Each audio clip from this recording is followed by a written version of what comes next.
Bismillahirrahmanirrahim. Alhamdulillahi rabbil alamin. Wassalatu wassalamu ala ashrafil anbiya'i wal mursalin nabiyyina wa habibina Muhammad wa ala alihi wa sahbihi ajma'in, amma ba'd. Sahabat-sahabat, ikhwan dan akhwat yang dimuliakan oleh Allah Subhanahu wa taala, kita awali kajian kita pada kesempatan kali ini dengan kembali mengungkapkan rasa syukur kita kepada Allah Subhanahu wa taala yang tidak pernah berhenti melimpahkan berbagai nikmat, beragam karunia kepada kita semua, terutama nikmat iman, nikmat tauhid yang merupakan nikmat paling berharga dalam perjalanan kehidupan kita di dunia ini, yang akan menjadi bekal utama kita kelak pada saatnya kita semua menghadap kepada Allah Subhanahu wa ta'ala.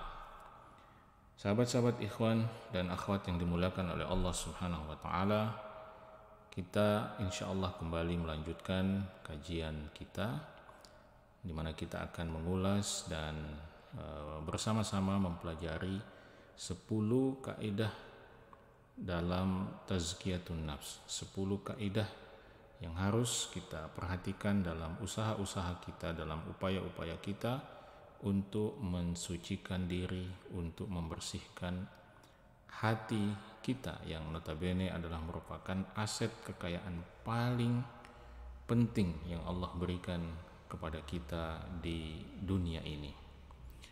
Pada pertemuan dan sesi kita yang sebelumnya, kita telah mengulas kaidah yang pertama, di mana Syekh Abdul Razak Al-Badr hafizahullah ta'ala mengingatkan kita bahwa tauhid adalah merupakan dasar, landasan dan pondasi untuk semua usaha dan upaya kita dalam membersihkan hati dan mensucikan diri kita.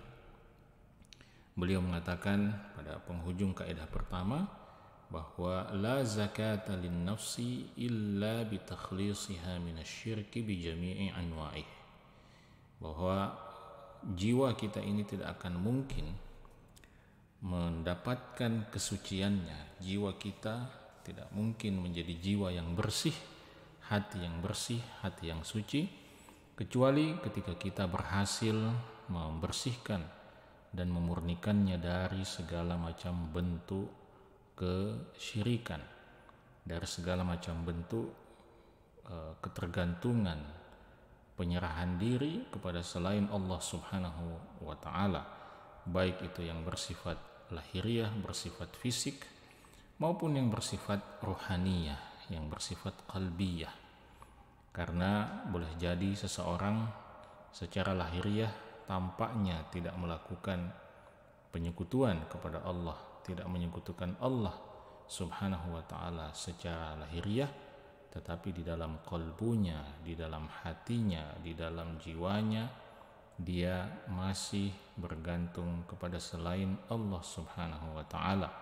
Dia meyakini bahwa ada selain Allah yang bisa memberikan dia karunia, memberikan dia kebahagiaan, memberikan dia pertolongan, dan seterusnya dan seterusnya. Karena itu tauhid menjadi landasan utama, menjadi pondasi utama dalam semua usaha dan upaya kita untuk membersihkan hati, mensucikan jiwa kita. Tidak akan ada yang namanya kesucian jiwa dan kebersihan hati kecuali ketika seorang manusia berhasil membersihkan hatinya dari segala bentuk ketergantungan, kebersandaran kepada selain Allah Subhanahu wa ta'ala. Kesucian jiwa, kebersihan hati hanya bisa diwujudkan, hanya bisa diraih ketika kita berhasil menegakkan penghambaan, penyerahan diri dan kebergantungan sepenuh-penuhnya hanya kepada Allah Subhanahu wa ta'ala. Selanjutnya, pada kesempatan kali ini kita akan membahas kaidah tazkiyatun nafs yang kedua, yaitu kaidah yang oleh Syekh Abdul Razak Al-Badr dirumuskan dengan bunyi ad-du'a'u miftahu zakatin nufus. Ad-du'a'u miftahu zakatin nufus, bahwa doa adalah merupakan kunci untuk melakukan pembersihan dan penyucian jiwa, pembersihan dan penyucian hati kita. Pada kaidah ini kita diajak untuk selalu mengingat bahwa hati kita adalah milik Allah Subhanahu wa taala. Hati kita itu berada dalam kekuasaan Allah Subhanahu wa taala.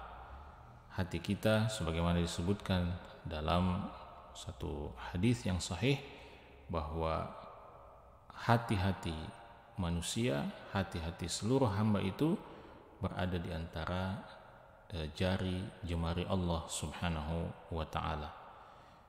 Karena itu dalam usaha kita untuk mensucikan hati, membersihkan hati, kita harus melakukan segala macam bentuk usaha dan upaya untuk meminta perkenan Allah Subhanahu wa taala agar berkenan untuk mengaruniakan kita zakatun nufus atau zakatun nafs, mengaruniakan kepada kita hati yang bersih, jiwa yang bersih, kalbu yang bersih.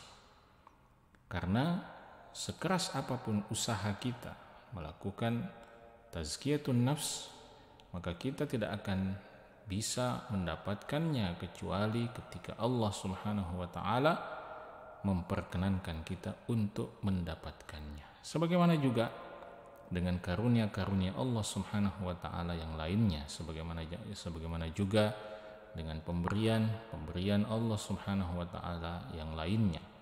Harta, keturunan, kekayaan, ilmu, kesenangan, kebahagiaan, bahkan kehidupan itu sendiri, kita tidak akan mungkin mendapatkannya, kita tidak akan mungkin merasakannya kecuali Sang Khaliq Allah Subhanahu wa taala menghendaki kita mendapatkan itu semua atau mendapatkan sebagiannya. Maka begitu juga dengan zakatun nafs ini atau zakatun nufus ini, kesucian hati, kesucian jiwa. Ketika kita menyadari bahwa ini adalah sesuatu yang sangat kita butuhkan, maka kesadaran itu seharusnya mendorong kita untuk tidak henti-hentinya mengetuk pintu Allah Subhanahu wa taala, untuk kita tidak henti-hentinya memohon, meminta, memelas kepada Allah Subhanahu wa taala agar Allah berikan kepada kita kesucian hati itu, kesucian jiwa itu, kebersihan hati itu, qalbun salim itu.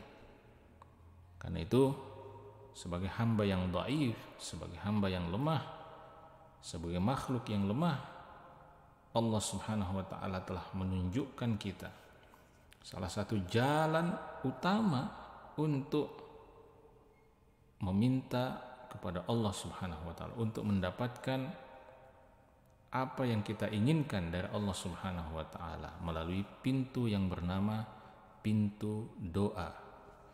Karena itu doa adalah satu ibadah. Ada satu bentuk ibadah kepada Allah Subhanahu wa taala. Satu bentuk ibadah yang tidak boleh dan tidak bisa kita persembahkan kecuali kepada Allah Subhanahu wa taala. Kata Nabi sallallahu alaihi wasallam, ad-du'a'u huwal ibadah. Doa itu adalah ibadah. Dan yang luar biasanya sahabat-sahabat sekalian, doa ini adalah satu ibadah yang sangat dicintai dan disukai oleh Allah Subhanahu wa taala.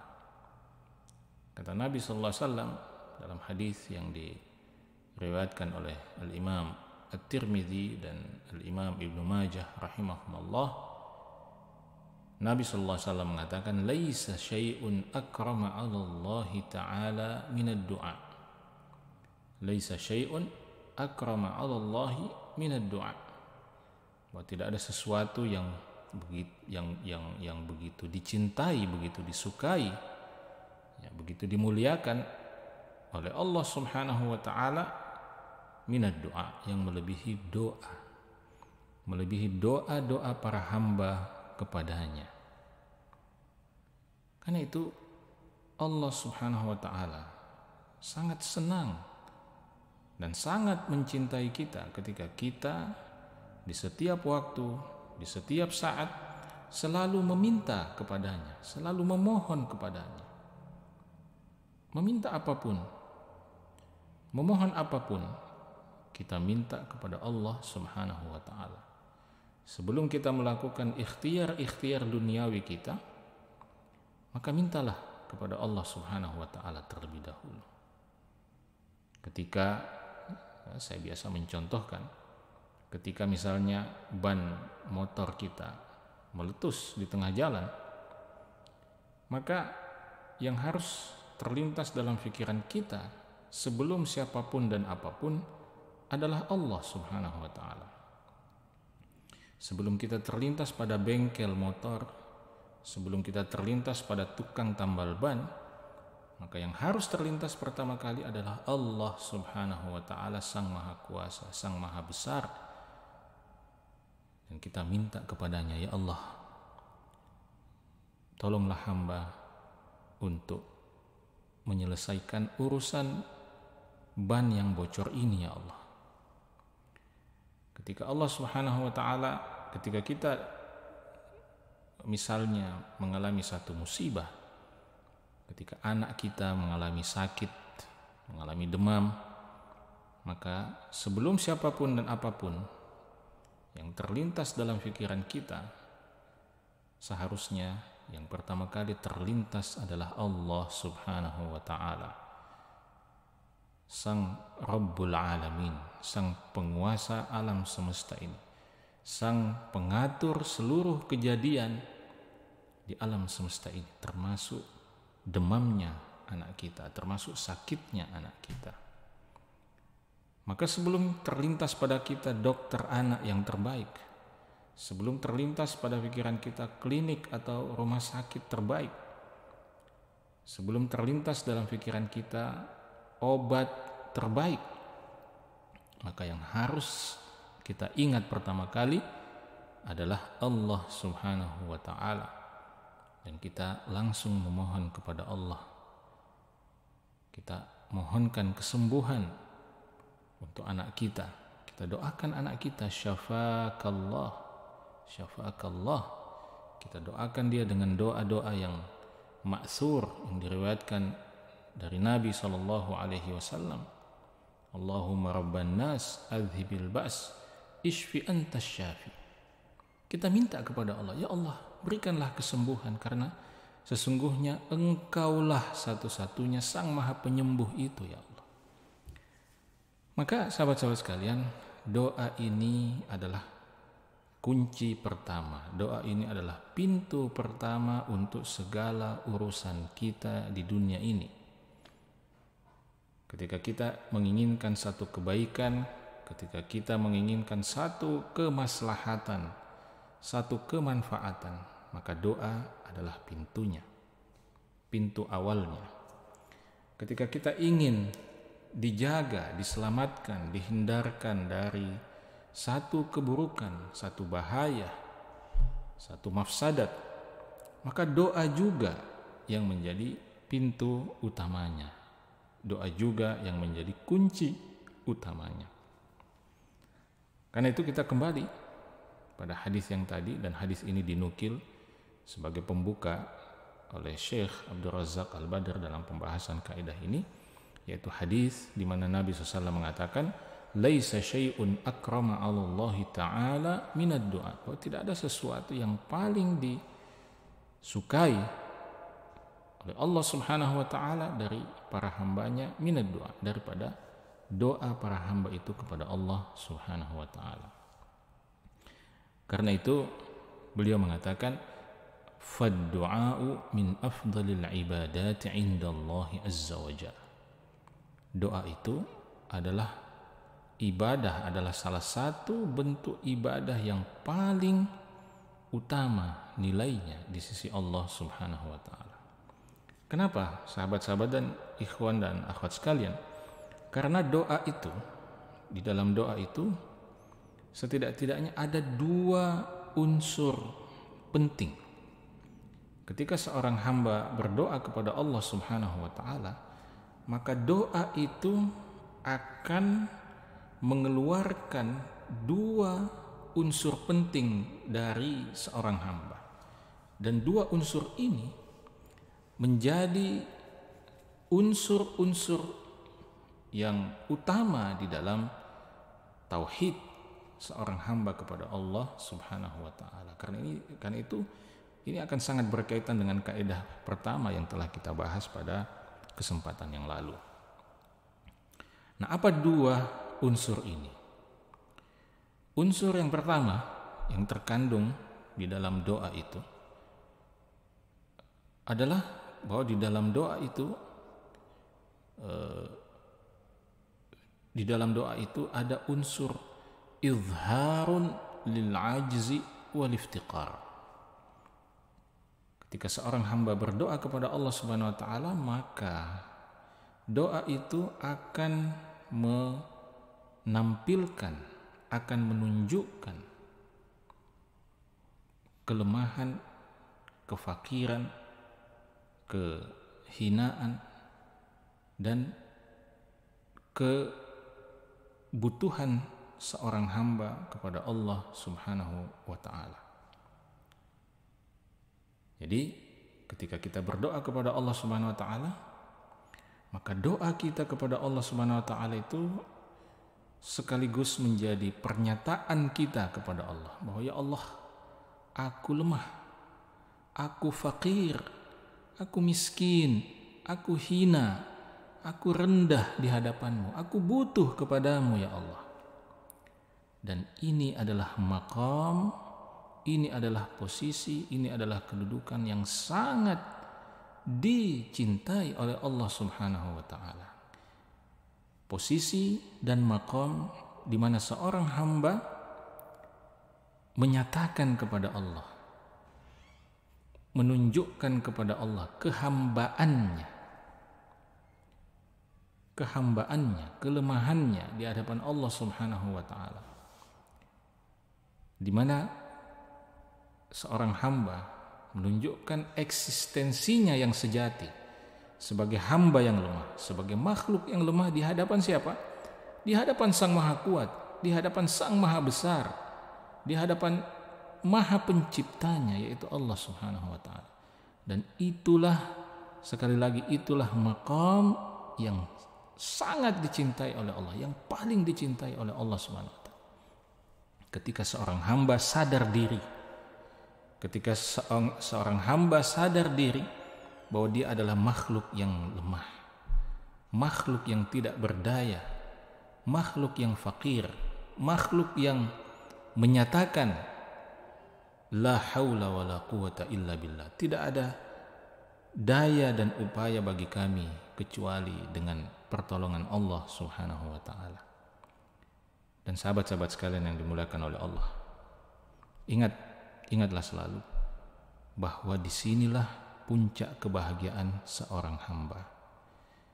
Ketika seorang hamba menyatakan ketidakberdayaannya kepada Allah, ketika seorang hamba menyatakan kefakirannya kepada Allah, ketika seorang hamba menyatakan kehinaannya, kerendahannya di hadapan Allah Subhanahu wa taala, maka pada titik itu sang hamba akan berada pada puncak kebahagiaan yang sesungguhnya. Karena itu sujud, momentum sujud yang kita lakukan di dalam salat, itu adalah salah satu momentum terindah dalam kehidupan kita. Ketika kita bersujud kepada Allah Subhanahu wa taala, merendahkan diri kita, di situ kita merasakan satu kebahagiaan yang luar biasa, satu ketenangan yang luar biasa, satu kondisi jiwa yang tidak bisa dilukiskan kenikmatannya, kelezatannya. Berbeda, sangat berbeda dengan ketika seorang hamba menunjukkan ketidakbutuhannya kepada Allah. Ketika seorang hamba menunjukkan kepercayaan dirinya yang melampaui batas, sehingga seakan-akan tidak lagi butuh kepada Allah Subhanahu wa taala.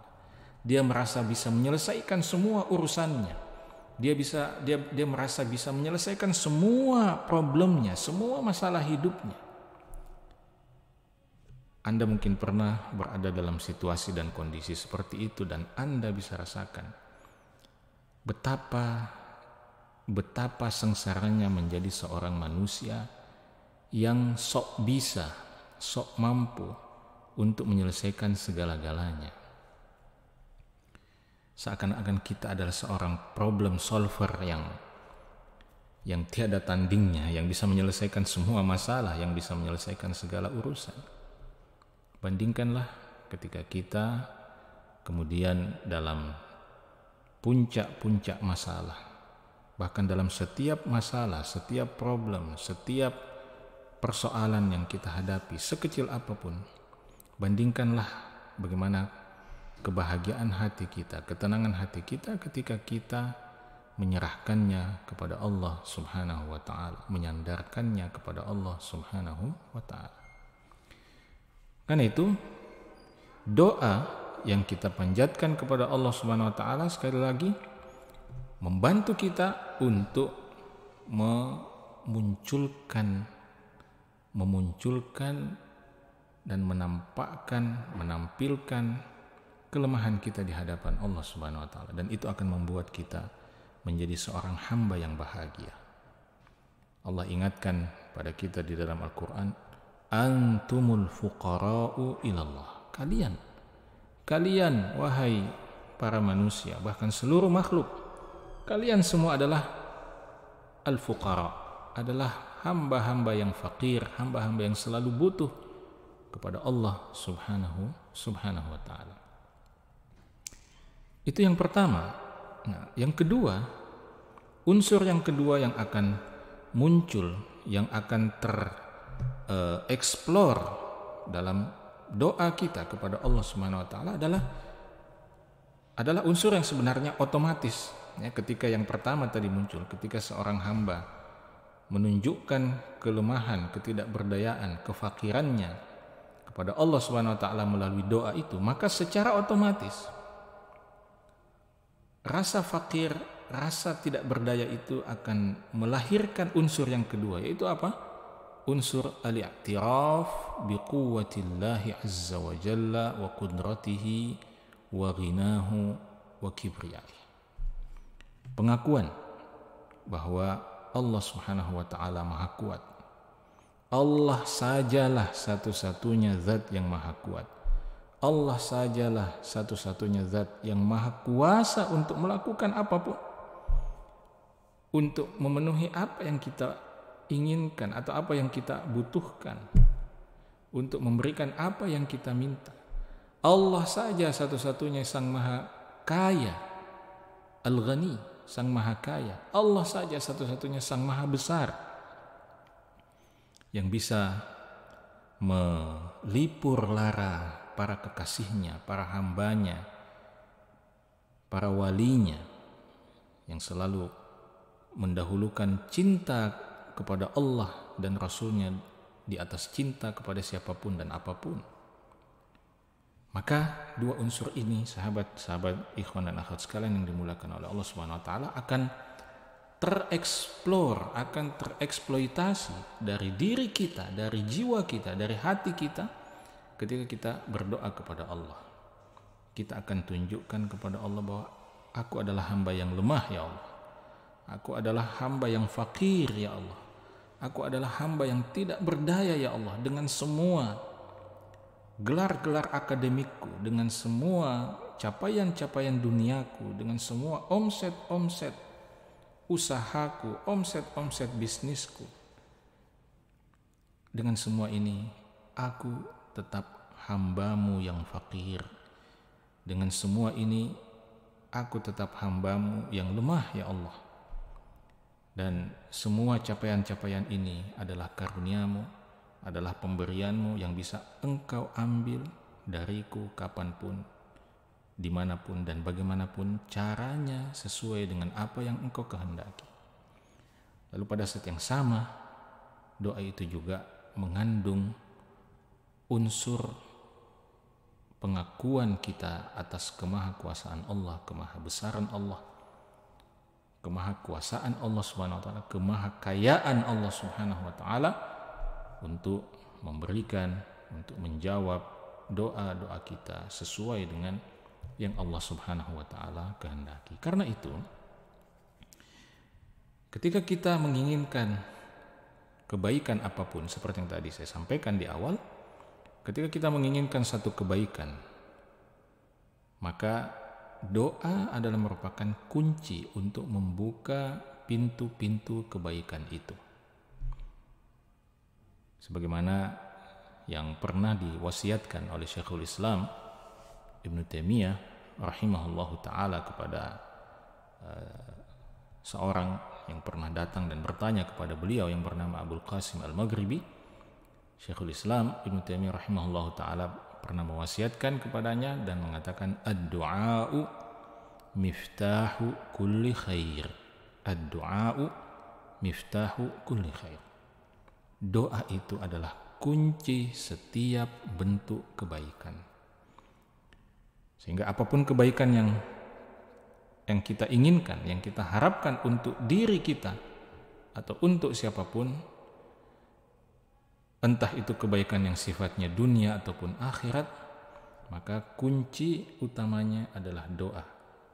Kunci utamanya adalah pergilah menemui Allah Subhanahu wa taala, pergilah menghadapkan diri kepada Allah Subhanahu wa taala, lalu mintalah, mohonlah, memelaslah kepada Allah Subhanahu wa taala agar diberikan kebaikan itu untuk Anda. Dan termasuk di dalamnya adalah tazkiyatun nafs ini atau zakatun nafs ini, kesucian jiwa, kesucian kalbu kita, kebersihan jiwa, kebersihan hati kita ini. Jika kita sepakat bahwa ini adalah satu kebaikan puncak yang kita ingin dapatkan dalam kehidupan dunia ini, maka mintalah kepada Allah Subhanahu wa taala. Mintalah kepada Allah Subhanahu wa taala agar kita diberikan zakatun nafs itu, diberikan kesucian jiwa itu, kebersihan hati itu.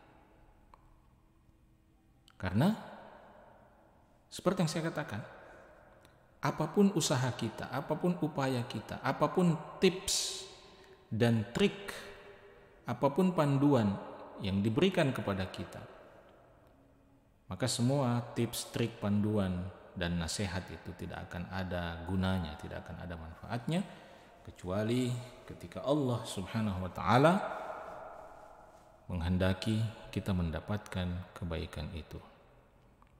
Allah Subhanahu wa taala mengatakan di dalam Al-Qur'an, wa qala rabbukum ud'uni astajib lakum. Dan Tuhan kalian Allah Subhanahu wa taala telah mengatakan, ud'uni, berdoalah kepadaku wahai hamba-hambaku, mintalah kepadaku, kata Allah Subhanahu wa taala, astajib lakum, maka niscaya aku akan menjawab, aku akan merespon apa yang kalian minta itu. Karena itu kita tentu sudah pernah mendengarkan pernyataan Amirul Mukminin Umar Ibnul Khattab radhiyallahu taala anhu yang mengatakan, inni la ahmilu hammal ijabah walakin hammad du'a. Jadi beliau pernah mengatakan bahwa inni la ahmilu hammal ijabah, sesungguhnya aku tidak pernah terlalu memikirkan tentang bagaimana doaku itu akan dikabulkan oleh Allah Subhanahu wa taala. Kenapa? Karena yang terpenting, yang selalu saya pikirkan adalah bagaimana caranya supaya aku bisa selalu berdoa dan meminta kepada Allah Subhanahu wa taala. Jadi hamnya di situ disebutkan kata hammul ijabah, kemudian ada hammud doa. Ham itu artinya adalah sesuatu yang selalu terlintas dan terfikir dalam pikiran kita. Jadi Umar bin Khattab radhiyallahu taala anhu mengatakan tentang diri beliau bahwa saya tidak terlalu memikirkan tentang bagaimana Allah Subhanahu wa taala akan mengabulkan doaku nanti. Karena yang terpenting bagi saya, yang selalu saya pikirkan dari waktu ke waktu adalah bagaimana berdoa itu sendiri. Kenapa, wahai Umar, Anda tidak terlalu memikirkan tentang bagaimana Allah mengabulkan doa itu? Ya, ini kan berbeda dengan umumnya kita. Umumnya kita ketika berdoa itu yang selalu difikirkan adalah hasil daripada doa itu, target daripada doa itu. Ya, minta diberikan 100 juta, yang selalu dia pikirkan adalah tentang 100 juta itu. Sehingga akibatnya ketika dia berdoa 1, 2, 3, 4, 5, 6, 7 kali, lalu doanya tidak dikabulkan oleh Allah sesuai atau persis seperti yang dia minta 100 juta, dia merasa doa itu kemudian menjadi doa yang sia-sia. Ini adalah satu bentuk kejahilan ya, dalam berdoa. Karena itu Umar mengajarkan pada kita, jangan terlalu pikirkan bagaimana doa itu dikabulkan oleh Allah, tetapi pikirkanlah bagaimana Anda menyiapkan diri Anda untuk tidak pernah putus berdoa kepada Allah. Bagaimana Anda menyiapkan diri Anda, mental Anda, jiwa Anda untuk menjadi hamba yang pendoa, hamba yang selalu berdoa dan tidak pernah putus asa dalam meminta kepada Allah Subhanahu wa taala. Dan itu Umar mengatakan dalam kelanjutan perkataan itu, fa idza ulhimtu du'a fa innal ijabata ma'ahu. Maka apabila aku telah diilhamkan, aku telah diberi hidayah oleh Allah Subhanahu wa taala untuk berdoa, jadi doa ini juga sebagaimana kebaikan-kebaikan lainnya, kita butuh hidayah dari Allah Subhanahu wa taala untuk bisa berdoa itu. Maka Umar mengatakan, jika aku telah diberi hidayah untuk berdoa, fa innal ijabata ma'ahu, maka saya yakin bahwa pengabulan doa itu akan hadir bersama dengan doa itu. Pengabulan doa itu akan berdampingan, bersisian dengan doa itu sendiri. Dia adalah satu paket. Jadi ad-du'a wal ijabatu. Ad-du'a wal ijabah. Jadi doa dan pengabulan doa itu adalah satu paket. Itu kan sudah Allah sebutkan. Wa qala rabbukum ud'uni astajib lakum. Ud'uni, berdoalah kepadaku, astajib lakum, maka aku akan kabulkan. Ini artinya dia adalah satu paket. Nah, jadi Umar mengajarkan pada kita sekali lagi bahwa ketika berdoa jangan terlalu terobsesi dengan bagaimana Allah nanti akan mengabulkan doa kita itu. Tetapi yang harus menjadi fokus utama kita adalah bagaimana kita bisa berkomitmen, konsisten, istiqomah untuk terus berdoa kepada Allah Subhanahu wa taala. Kenapa? Karena bersama dengan doa yang terus-menerus dipanjatkan itu akan ada ijabah, akan ada pengabulan dari Allah Subhanahu wa taala. Karena itu dalam kebaikan apapun, termasuk dalam usaha kita membersihkan hati, mensucikan jiwa kita ini, doa adalah sesuatu yang tidak boleh putus untuk kita minta kepada Allah Subhanahu wa taala. Jadi Anda jangan pernah berpikir bahwa ketika Anda berdoa 1, 2, 3, 4, 5, 6, 7 bahkan 10 kali itu sudah cukup. Tidak. Berdoa itu adalah ibadah sepanjang hayat kita, adalah ibadah seumur hidup kita. Bukankah kita semua mengerjakan sholat sepanjang hayat kita? Sementara sebagian besar bacaan kita di dalam sholat itu adalah doa kepada Allah Subhanahu wa ta'ala.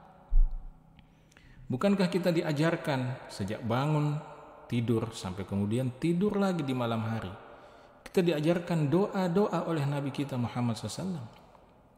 Bukankah kita diajarkan zikir pagi dan petang, yang menunjukkan bahwa doa itu adalah upaya yang berkelanjutan, berkesinambungan, yang terus-menerus harus dilakukan sepanjang hayat kita sampai kita dipanggil oleh Allah Subhanahu wa taala. Maka jangan pernah berpikir bahwa cukup bagi saya untuk berdoa, kelihatannya tidak ada lagi harapan untuk dikabulkan. Itu adalah pikiran yang salah. Itu adalah cara pandang yang keliru dalam melihat doa ini. Karena itu sekali lagi, jangan pernah berhenti untuk berdoa, mengetuk pintu Allah Subhanahu wa taala untuk setiap kebaikan. Di sini Syekh Abdul Razak hafizahullah taala mengutip satu pernyataan dari seorang ulama salaf yang bernama Mutarrif Ibnu Asy-Syakhir, di mana Mutarrif mengatakan, tadzakartu ma jima'ul khair. Saya teringat atau saya mengingat apa gerangan, saya mencoba merenungkan atau mengingat apa gerangan kunci atau intisari dari kebaikan itu. Fa idza al khairu katsir. Ternyata saya sampai pada satu titik kesimpulan bahwa kebaikan itu ternyata sangat banyak. As-saum was-shalah, ada puasa, ada salat, dan ada lagi yang lainnya. Dan semua kebaikan itu, semua amal soleh itu, kata Mutarrif, wa idza huwa fi yadillahi ta'azza wa jalla. Ternyata saya sampai pada kesimpulan bahwa semua kebaikan itu ada di tangan Allah Subhanahu wa taala.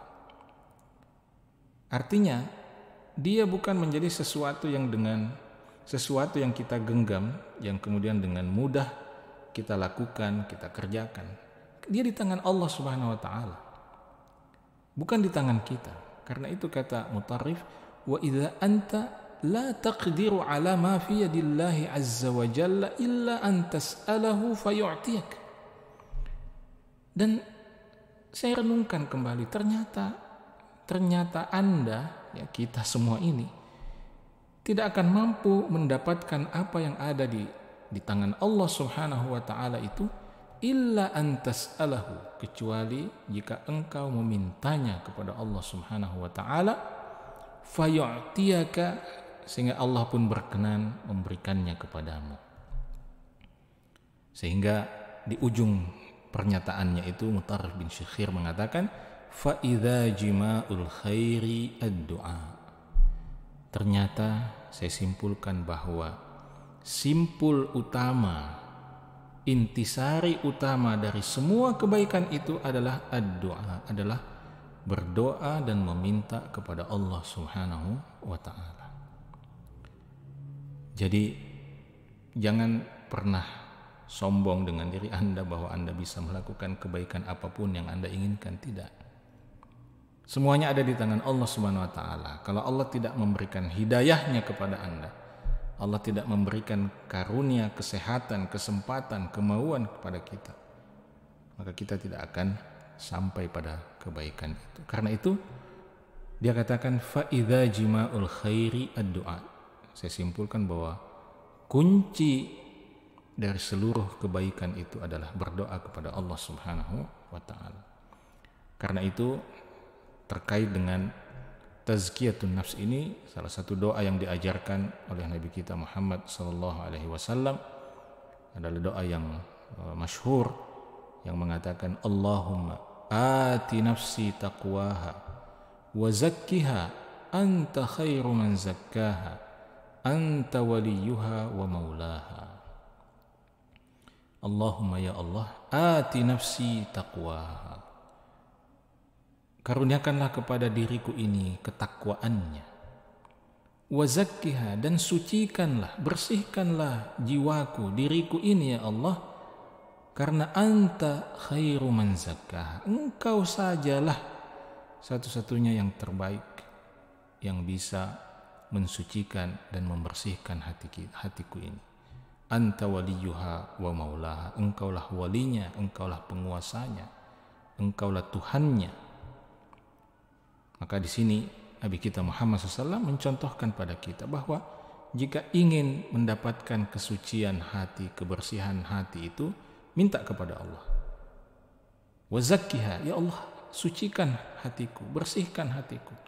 Karena anta khairu man zakkaha, engkaulah sebaik-baik zat yang mensucikan hati itu, maka semua ada di tangan Allah Subhanahu wa taala. Karena itu dalam kesempatan yang lain salah satu doa juga yang banyak diucapkan oleh Nabi kita Muhammad SAW adalah ya muqallibal qulub tsabbit qalbi ala dinik. Ya muqallibal qulub tsabbit qalbi ala dinik. Wahai zat yang membolak-balikkan hati, tsabbit qalbi ala dinik. Teguhkan hatiku untuk selalu berada di atas jalan agamamu ya Allah. Maka sahabat-sahabat ikhwan dan akhwat yang dimuliakan oleh Allah Subhanahu wa taala, keyakinan dan kesadaran bahwa tidak ada yang bisa membersihkan dan mensucikan hati kita kecuali Allah Subhanahu wa taala, yang kemudian mendorong kita untuk berdoa dan meminta kepada Allah Subhanahu wa taala. Keyakinan bahwa seluruh yang kita inginkan ini tunduk dan takluk pada kehendak dan kemauan Allah Subhanahu wa taala. Ini adalah kunci utama untuk sampai pada kesucian jiwa, kebersihan hati. Kata Allah Subhanahu wa taala di dalam Al-Qur'an, "Walaula fadlullahi 'alaikum wa rahmatuh." Seandainya bukan karena karunia dan rahmat Allah Subhanahu wa taala untuk kalian, ma zaka minkum min ahadin abada. Maka tidak ada satupun di antara kalian yang akan mendapatkan hidayah, yang disucikan hatinya untuk melakukan kebaikan, menjauhi keburukan selama-lamanya. Walakinnallaha yuzakki may yasha. Tetapi Allah Subhanahu wa taala berkenan untuk memilih hamba-hambanya yang Dia kehendaki untuk Dia karuniakan kesucian jiwa, kebersihan hati itu. Kata Ibnu Abbas radhiyallahu taala anhu dalam tafsir ayat ini, beliau mengatakan bahwa maksud ayat ini adalah mahtada ahadun minal khalaiqi li syai'in minal khairi yanfa'u bihi nafsah wa lam yattaqi syai'an minasy syarri yadfa'uhu an nafsi. Bahwa tidak ada satupun makhluk di dunia ini yang dapat sampai pada petunjuk kebaikan yang bermanfaat untuk dirinya. Tidak ada satupun makhluk yang bisa sampai pada petunjuk tentang bahaya keburukan yang harus dia hindari kecuali ketika Allah Subhanahu wa taala memberikan hidayah dan karunia kepadanya untuk meninggalkan hal itu. Karena itu Rasulullah Muhammad SAW dalam peristiwa perang Ahzab diriwayatkan oleh Imam Bukhari dan Muslim pernah mengungkapkan satu ungkapan syair yang mengatakan, wallahi laulallahu mahtadaina wala tasaddaqna wala sallaina. Wallahi, demi Allah, laulallahu mahtadaina, seandainya bukan karena Allah, kami ini tidak bisa mendapatkan petunjuk. Wala tasaddaqna, dan kita tidak akan mampu untuk bersedekah. Wala sallaina, dan kita tidak akan mampu untuk menunaikan salat. Maka pernyataan syair Rasulullah SAW ini mengingatkan kepada kita bahwa semua kebaikan itu ketika kita berhasil melakukannya, berhasil mendapatkannya, itu semua adalah murni sepenuhnya karunia dari Allah Subhanahu wa taala. Maka hidayah, iman, tauhid dan semua bentuk kebaikan itu ada di tangan Allah. Karena itu Nabi sallallahu alaihi wasallam selalu menanamkan itu kepada para sahabatnya secara terus-menerus dalam berbagai kesempatan. Dalam khutbah beliau, Nabi SAW selalu mengingatkan, may yahdihillahu fala mudhillalah wa may yudlil fala hadiyalah. Siapa yang diberikan hidayah oleh Allah Subhanahu wa taala, maka tidak ada yang bisa menyesatkan dia. Sebaliknya, siapa yang disesatkan oleh Allah Subhanahu wa taala, maka tidak ada yang bisa memberikan petunjuk kepadanya. Maka sahabat ikhwan dan akhwat yang dimuliakan oleh Allah, maka ini adalah satu kaidah penting, kaidah yang sangat mendasar yang harus kita yakini bersama, bahwa kebersihan hati kita, kesucian jiwa kita, kebaikan hati kita itu berada di tangan Allah Subhanahu wa taala.